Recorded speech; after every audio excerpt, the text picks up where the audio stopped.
Hello, Clean Titans, and welcome back to your weekly dose of optimism.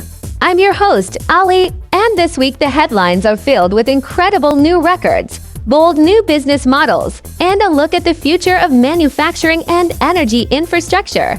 We're talking about a record-breaking EV, a revolutionary new way to build, and a charging network that's getting ready for the future of heavy-duty vehicles. Let's dive in. First up, the EV range record book just got a new entry, and this one is for the SUVs. The Polestar 3 just smashed the Guinness World Record, covering an incredible 581.3 miles on a single charge. This is a monumental achievement for a large SUV, and it's a powerful sign that the days of range anxiety are being consigned to the history books. But it's not just about distance, it's about what's powering these vehicles. This week, we saw a major milestone for next-gen batteries as the MG4 became the world's first mass-produced EV to use a semi-solid battery. This technology is a critical step toward the safer, faster charging, and more powerful solid-state batteries we've all been waiting for. Meanwhile, Chinese manufacturers are continuing to innovate at a breakneck pace. Luxeed, a brand from tech giant Huawei and automaker Chery, has launched updated versions of its R7 and S7 EVs, equipped with powerful 800-volt charging and advanced driving assistance systems. This shows the incredible synergy happening between tech and automotive companies in the world's largest EV market. And the momentum isn't slowing down.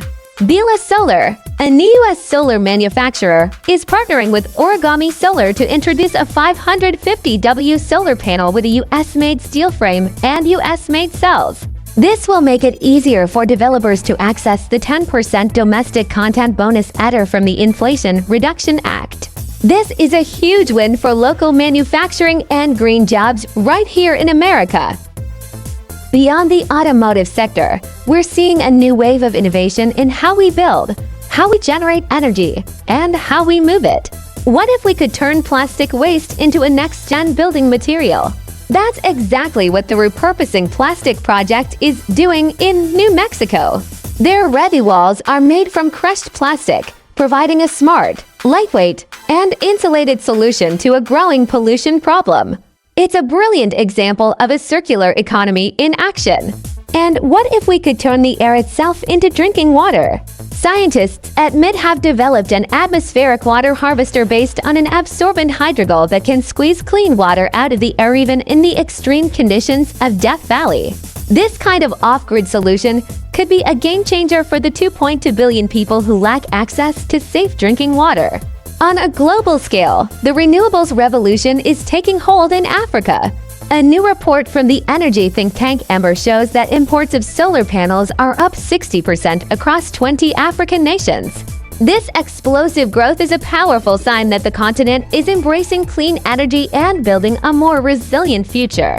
And for heavy-duty electrification, infrastructure is key. Shell is launching a new charging network for heavy-duty fleets across Europe, combining its own sites with partner locations to make it easier for companies to electrify without investing in their own infrastructure. We're also getting a glimpse of the future of power generation. A Chinese engineer has designed an airborne wind turbine that acts like an airship. The developers say this megawatt-level system would be ideal for disaster relief and isolated locations, providing clean power anywhere it's needed. In a breakthrough for sustainable agriculture, Stanford University has created a solar-powered reactor that transforms human urine into fertilizer. This innovative system not only produces a valuable resource without carbon-intensive methods, but it also helps manage waste and sanitation in a sustainable way. And in another exciting leap for batteries, Northwestern University scientists used a nanoparticle megalibri to find a new, abundant metal catalyst for hydrogen production that is a fraction of the cost of iridium. This discovery is a huge step toward making green hydrogen a viable reality. Finally, we have a critical update from the Department of Energy.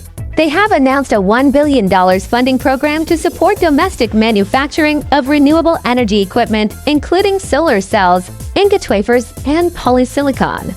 This is a massive step towards strengthening our domestic clean energy supply chain and creating green jobs here at home.